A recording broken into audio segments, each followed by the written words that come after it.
Calling all detectives.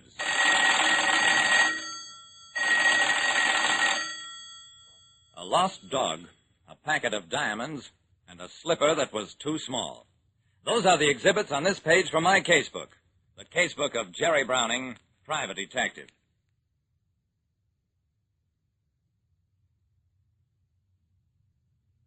You don't have to be a private detective like me, Jerry Browning, to be suspicious of the saying that a barking dog never bites. The dog was big and shaggy.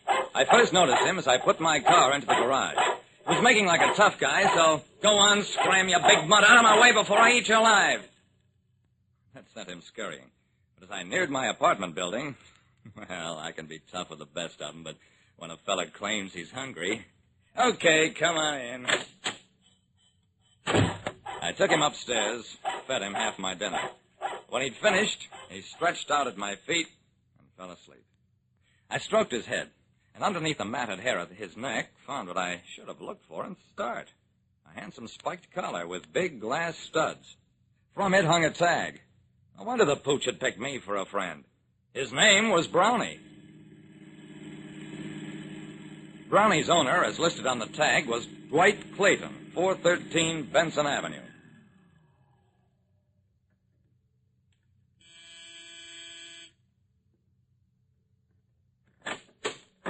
After a long wait, the door was opened a few inches. Instantly, Brownie shoved his way inside. I guess there's no doubt about where this dog lives. A man inside the house opened the door a bit wider. Why, thanks. Thanks a lot. He shoved a dollar bill into my hand and started to close the door in my face. Put my foot into the door. Now, just a second, Mr. Clayton.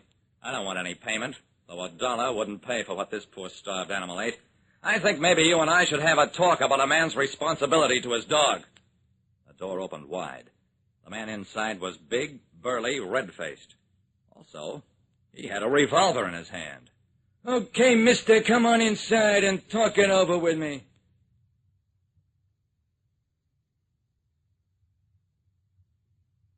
When I returned the lost dog to his home and started to get tough with his master, I was invited inside at gunpoint. Okay, wise guy, come on in with your hands up.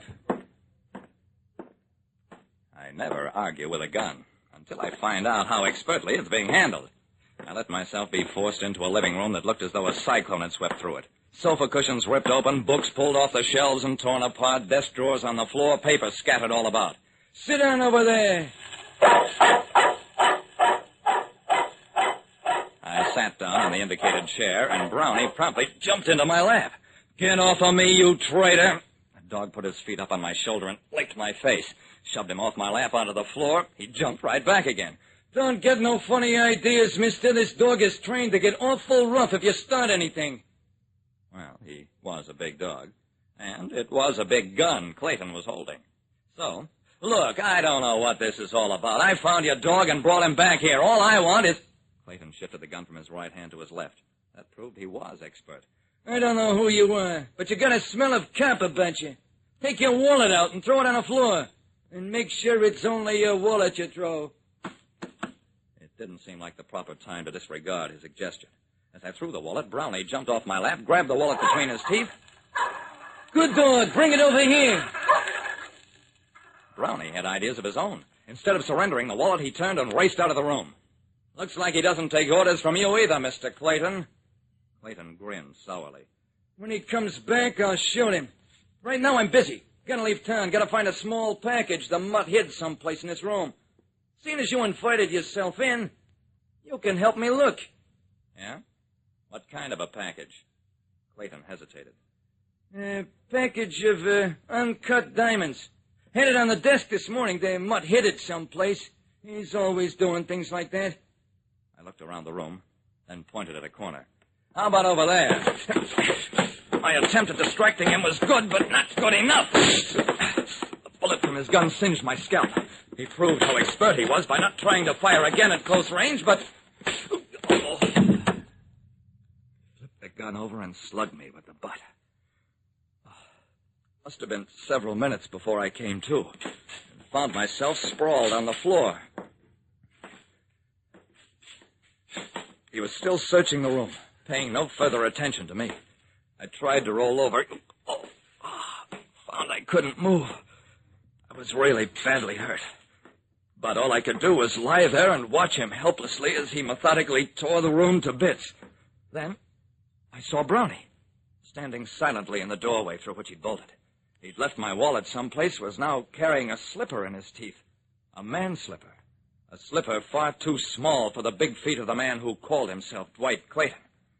So far, the man hadn't noticed the dog. I took a chance for the dog and for myself. Stick him, Brownie! Stick him!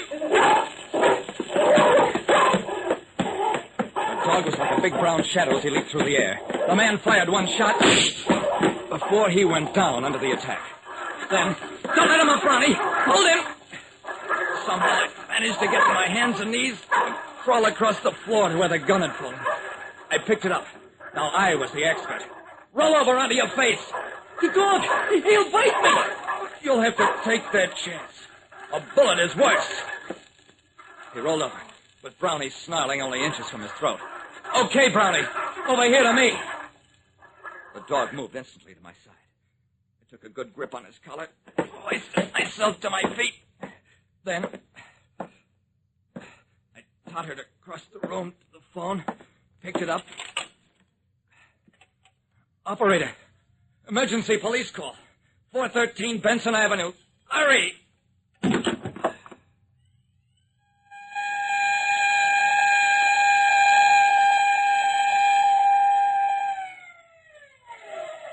was out cold when the cops arrived.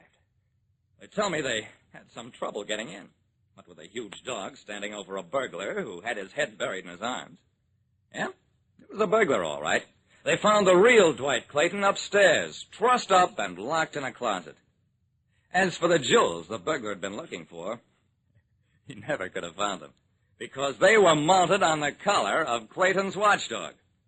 The dog who'd been ordered out of the house by the real Clayton when he found himself held up and realized that his only chance was to have somebody find the dog and maybe bring help. Like I said, being a detective may sometimes seem like a dog's life, but you sometimes make some pretty good friends.